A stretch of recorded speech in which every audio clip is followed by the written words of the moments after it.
하고 싶은 일이 있는가라고 물을 때 그 하고 싶은 일이 하나님 마음에 합한 일이면 좋겠습니다. 해야 될 일이 있는가 물었을 때도 그 해야 될 일이 하나님 마음에 합한 일이 되게 하여 주시옵소서. 누군가에게 판단받고 누군가에 의해서 정죄받는 일들이 아니라 누군가에 의해서 권면받고 격려받고 칭찬받는 일들을 해가는 우리가 되게 하여 주옵소서. 시간이 지날수록 내가 하는 일들이, 시간이 지날수록 하나님 앞에 한 일들이 부끄럽지 않고 행복하고 돌아볼수록 참 좋았다 말할 수 있는 저들 되게 하여 주시옵소서. 감사합니다. 고마우신 예수님 이름으로 기도드립니다. 아멘, 아멘. 오늘은 골로새서 1장에 있는 말씀 함께 봅니다. 전체 볼 말씀은 에베소서 3장부터 6장까지, 그리고 빌립보서, 그리고 골로새서 1장까지 볼 텐데요. 골로새서 1장 9절에서 12절 말씀 같이 봅니다. 골로새서 1장 9절에서 12절 324페이지 전후에 있습니다. 골로새서 1장 9절에서 12절. 자, 같이 한 목소리로 읽겠습니다.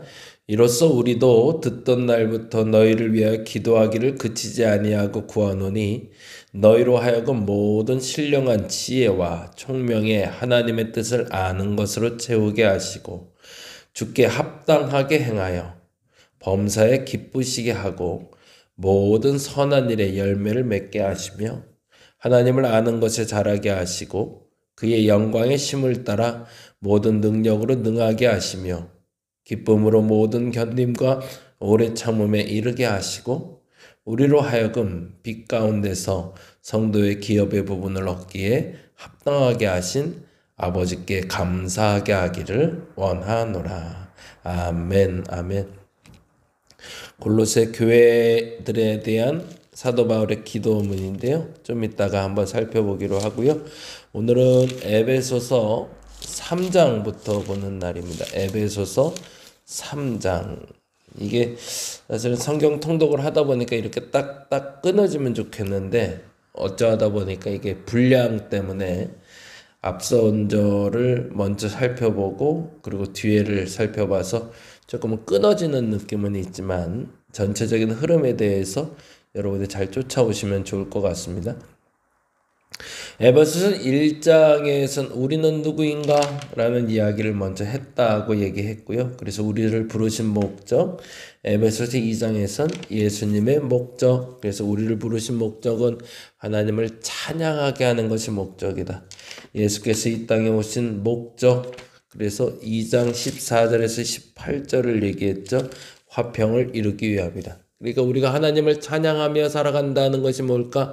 실질적으로 예수를 따라 사는 건데 그것은 우리가 화평을 누리고 화평을 이루는 것이다 라는 이야기가 에베소서 1장과 2장의 이야기였다면 에베소서 3장은 교회에 대한 이야기를 합니다. 그래서 교회란 지혜의 통로가 된다라는 이야기를 합니다. 그러니 하나님이 예수 그리스도를 통해서 우리로 화평하게 살기를 원하시고 화평을 이루는 자가 되길 원하셔서 하나님을 찬양하기 원하시는데 그래서 우리가 세상에 그러한 통로가 돼야 된다라는 얘기죠. 그래서 10절과 11절에 보면 3장 10절과 11절에 이런 말씀이 있습니다.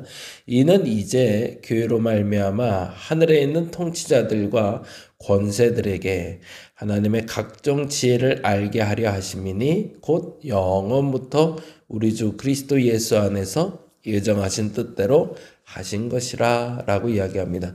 거기다 줄쳐놓죠. 교회로 말미암아. 여기서 교회라는 건 공간적인 교회를 말하는 건 분명 아니겠죠. 이런 어떤 마북동의 상가 2층에 있는 다림목교회 뭐 이렇게 정하는 것이 아니라 우리 다림목교회에서 신앙생활하는 성도들이라는 표현이겠죠.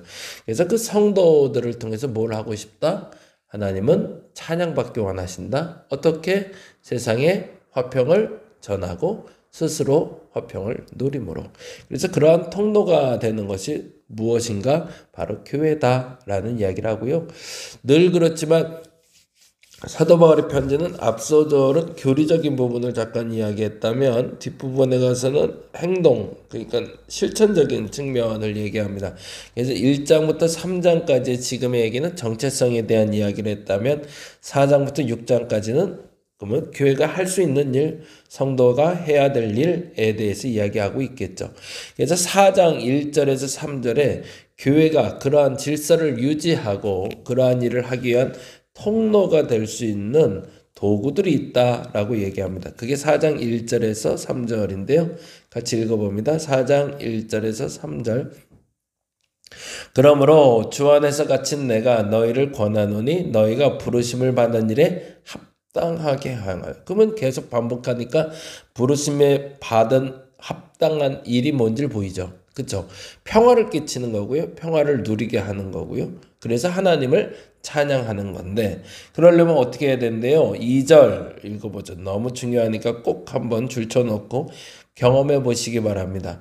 그러려면 어떻게 해야 될까? 2절 모든 겸손과 온유로 하고 오래 참음으로 사랑 가운데 서로 용납하고 평안에 매는 줄로 성령이 하나 되게 하신 것을 심써 지켜야 된다라고 얘기합니다. 그러면서 교회의 질서 유지 도구가 겸손, 온유, 오래 참음, 사랑, 용납이라고 이야기하고 있네요. 그러고 나서 5장에는 성도들의 태도에 대해서 했는데 개인적인 성도의 삶에 필요한 기준들에 대해서 이야기한다면 6장은 성도들의 태도에 공동체 삶에 필요한 기준들을 얘기하고 있습니다.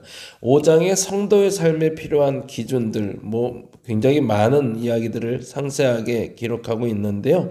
결국에 결론은 9절입니다. 9절 말씀 먼저 보죠. 빛의 열매는 모든 착함과 의로움과 진실함이다 라고 얘기하며 그 개인의 삶에 필요한 태도가 1절에서 3절에 이렇게 나옵니다. 그러므로 사랑을 받는 자녀같이 너희는 하나님을 본받는 자가 되고 그리스도께서 너희를 사랑한 것 같이 너희도 사랑 가운데 행하라. 그는 우리를 위하여 자신을 버리사 향기로운 제물과 희생 제물로 하나님께 드리셨느니라. 그래서 뭐 하래요? 음행, 온갖 더러운 것, 탐욕 너희 중에 그 이름조차도 부르지 말라. 이는 성도의 마땅함이니라. 성도의 태도 중에 사랑받는 자가 되고 사랑하시는 자같이 살되 그렇게 하는 방법은 모든 음행과 더러운 것과 탐욕 입 밖에도 내지 말고 그렇게 살지도 말라라고 얘기하는 음행, 온갖 더러운 것, 탐욕. 그래서 그렇게 정리를 해놓으시면 좋을 것 같고요. 6장의 성도의 태도는 공동체에 대한 이야기를 합니다. 그래서 6장의 성도들의 태도의 1절부터 9절까지 아예 톡톡톡 잘라서 물론 이제 5장의 뒷부분에서도 같이 연결돼서 나오고 있는데요. 남편, 아내에 대해서 먼저 이야기한 후에 6장의 자녀와 아버지, 자녀와 부모, 그리고 종과 상전까지 포함해서 공동체의 삶에 대해서 이야기하고 있습니다. 그래서 그 공동체의 삶도 같이 한번 나눠봅니다. 에베소서 6장 1절에서 9절까지 말씀이 되는데요. 에베소서 6장 1절에서 9절 한번 천천히 같이 읽어봅니다. 자녀들아 주 안에서 너희 부모에게 순종하라. 이것이 옳으니라. 내 아버지와 어머니를 공경하라. 이것은 약속 있는 첫 계명이니 이로써 내가 잘되고 땅에서 장수하리라. 또 아비들아 너희 자녀를 노엽게 하지 말고 오직 주의 교훈과 훈계로 양육하라 라고 얘기하며 에베소서 6장 1절에서 4절은 자녀와 아비에 대해서 이야기하고 있다면 5절에서 9절까지는 종들과 상전에 대해서 이야기합니다. 그러면서 이렇게 표현합니다. 종들아 두려워하고 떨며 성실한 마음으로 육체의 상전에게 순종하기를 그리스도께 하듯 하라.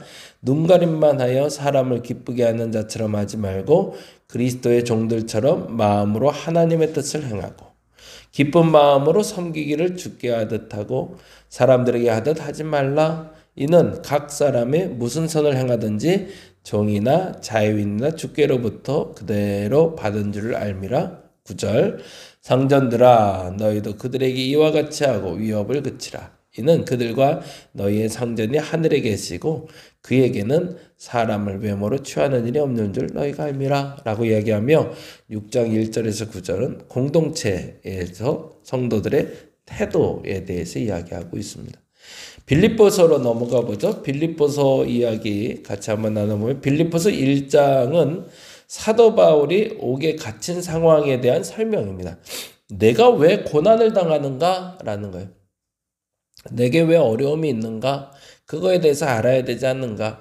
사람들이 오해를 하는 거죠. 예수 믿고 그리고 바르게 살려고 애쓰는데 왜 고난은 멈추지 않지? 왜 난 자꾸 힘들지? 라고 이야기하는데 오히려 나는 괜찮은데 사람들이 자꾸 뭐라고 그런다는 거죠. 너 왜 이렇게 맨날 힘든 일이 많냐? 왜 이렇게 고난이 많냐? 라고 이야기할 때 사도 바울이 명쾌하게 다음과 같이 이야기합니다. 1장 12절 14절에 옥에 갇힌 바울이라고 제목을 해놓고 한번 보시면 좋을 것 같은데요. 옥에 갇힌 바울은 다음과 같은 이유라고 설명합니다. 12절부터 14절 읽어볼까요? 형제들아 내가 당한 일이 도리어 복음 전파에 진전이 된 줄을 너희가 알기를 원하노라. 뭐라고 돼 있죠? 자신의 고난이 결국에 뭐가 됐대요? 복음 전파하는데 도구가 됐다는 거죠. 그리고 13절에 이렇게 얘기합니다. 이러므로 나의 매임이 그리스도 안에서 모든 시대 안과 그 밖의 모든 사람에게 나타났으니 형제 중 다수가 나의 매임으로 말미암아 주 안에서 신뢰함으로 겁없이 하나님의 말씀을 더욱 담대히 전하게 되었느니라. 내가 옥에 갇힘으로 말미암아 사람들이 내가 무슨 죄가 있어서 갇혔는가? 라고 생각하던 형제들조차도 사도 바울의 갇힘을 보고 당당하게 오히려 그 고난을 받아들이게 되었다라고 이야기하는 거죠. 우리에게 있는 모든 고난이 하나님의 도구가 됨을 우리가 인정하고 받아들이면 좋겠습니다. 물론 내가 잘못해서 당하는 고난에 대해서는 우리가 할 말이 없죠. 그런데 그거 말고 내가 공의를 행하다가 잘못된 것이 아니라 스스로 고통 가운데 들어가게 된다면 오히려 당당해야 된다라는 얘기를 하는 거죠. 그래서 내가 복음을 전하는 도구가 된 것을 감사할 수 있어야 된다.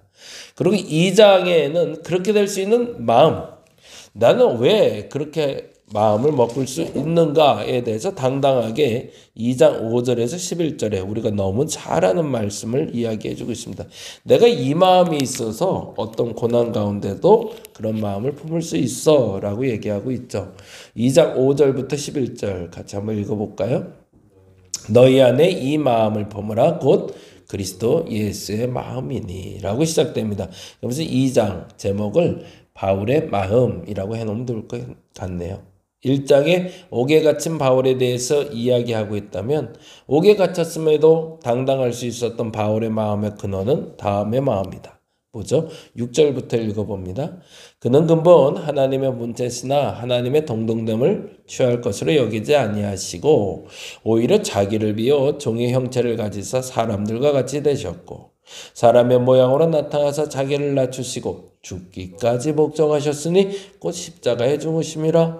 이러므로 하나님이 그를 지극히 높여 모든 이름 위에 뛰어난 이름을 주사 하늘에 있는 자들과 땅에 있는 자들과 땅 아래에 있는 자들로 모든 무릎을 예수의 이름에 꿇게 하시고 모든 입으로 예수 그리스도를 주라시나요 하나님 아버지께 영광을 돌리게 하셨으니 내가 이 마음이 있는데 고난까지 그것 때문에 내가 왜 두려워하고 불편할 수 있겠는가 라고 얘기하는 거죠.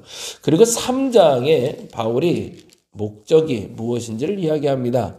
바울이 그렇게 하는 목적, 그리고 그렇게 살려는 목적이 뭐냐? 3장 10절에서 12절에 이렇게 얘기하네요. 같이 읽어볼까요? 3장 10절에서 12절 내가 그리스도와 그 부활의 권능과 그 고난의 참여함을 알고자 하여 그의 죽으심을 본받아. 그러니까 스스로 고난을 달게 받고 있다라고 얘기하는 거죠. 그리고 뭐라고 얘기하고 있죠? 어떻게 해서든지 죽은 자 가운데서 부활에 이르려 하노니 내가 이미 얻었다 함도 아니요 온전히 이루었다 함도 아니라 오직 내가 그리스도 예수에 잡힌 바 된 그것을 잡으려고 달려가노라. 지금도 최선을 다하여 향하고 있다라는 얘기죠. 그것이 고난이든 그것이 축복이든 간에 그게 주를 본받는 일이라면 당당하게 감당하겠다고 얘기하고 있는 겁니다. 그리고 나서 사도 바울이 빌립보 교인들에게 다음과 같이 권면을 합니다. 내가 그럴 것처럼 너희도 이렇게 살라라고 얘기하는 거죠. 그게 우리가 너무 잘 아는 4장 4절에서 7절 말씀됩니다. 같이 읽어볼까요? 주 안에서 항상 기뻐하라. 내가 다시 말하노니 기뻐하라. 무슨 말이야? 고난 중에도 기뻐하고 축복을 받아도 기뻐하고. 왜? 주 안에 있음을 기뻐하라는 거죠. 그리고 나서 5절부터 7절까지 그 기쁨의 근원이 되는 방법을 얘기합니다. 뭐라고 되어 있죠? 너희 관용을 모든 사람에게 알게 하라. 주께서 가까우시니라.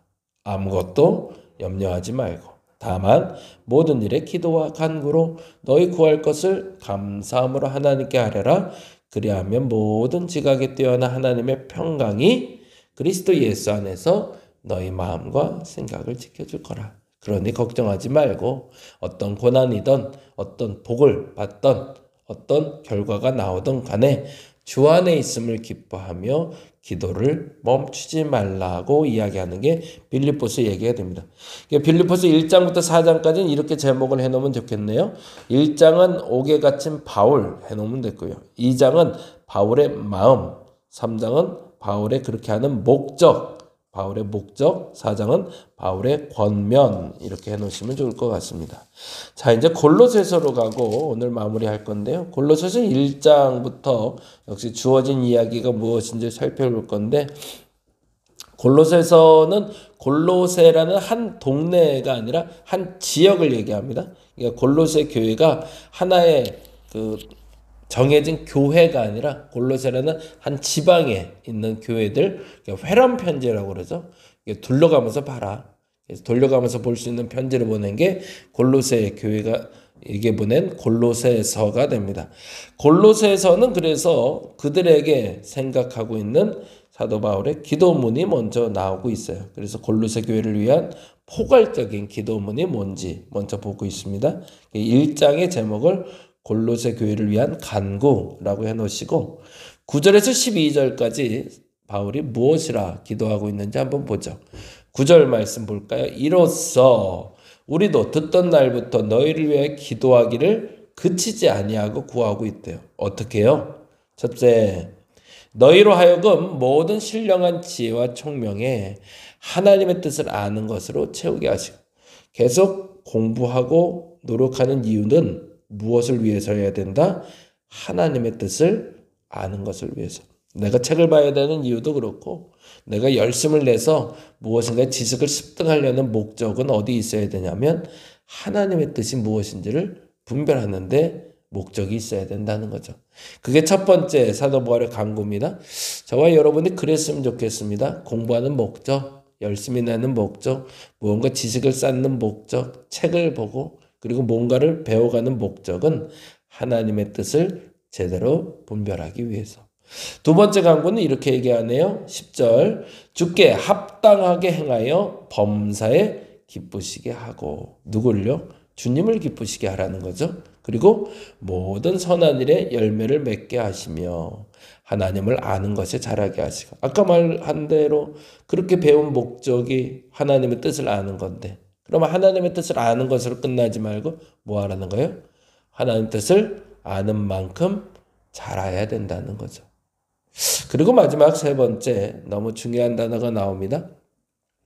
그의 영광의 심을 따라 모든 능력으로 능하게 하시며 기쁨으로 모든 견림과 오래 참음을 이루게 하셔서 뭐 한대요? 우리로 하여금 빛 가운데서 성도의 기업의 부분을 얻기에 합당한 성도 중에 하나, 그 부분 중에 하나가 돼서 모자이크를 맞추듯이 퍼즐 맞추듯이 맞출 수 있는 한 부분을 내가 감당하게 해달라고 사도 바울은 기도하고 있습니다.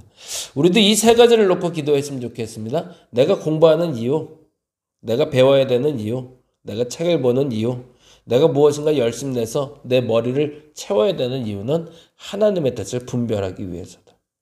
저와 여러분의 믿음의 고백이 그랬으면 좋겠습니다. 내가 가장 높은 자리로 올라가야 되는 이유도 하나님의 뜻을 분별하기 위해서다. 그 다음에 뭐 하는 거죠? 아는 만큼 잘하게 하옵소서. 공부하게 하소서. 왜? 하나님의 뜻을 알기 위해서. 그 다음에 하나님 뜻을 알았다면 아는 만큼 잘하게 하여 주옵소서. 자라서 무엇을 하기를 원하는 걸까요? 성도의 기업의 부분을 감당하게 하여 주옵소서. 다른 사람들이 못하는 부분일 수도 있고 그리고 다른 사람들이 안 하는 부분일 수도 있지만 그 일을 감당해서 그리스도의 공동체에 꼭 필요한 한 부분을 내가 감당하게 해달라고 기도하는 저와 여러분 되시기를 간절히 바랍니다. 기도하겠습니다. 성도를 부르신 목적은 하나님을 알게 하기 위함입니다.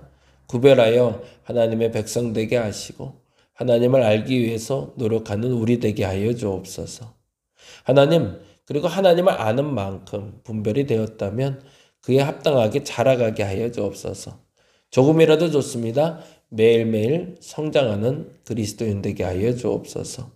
그래서 성도의 기업의 한 부분을 온전하게 채워가고 이루어가는 우리가 되게 하여 주시옵소서. 감사합니다. 고마우신 예수님 이름으로 기도드립니다. 다 같이 기도하고 돌아갑니다.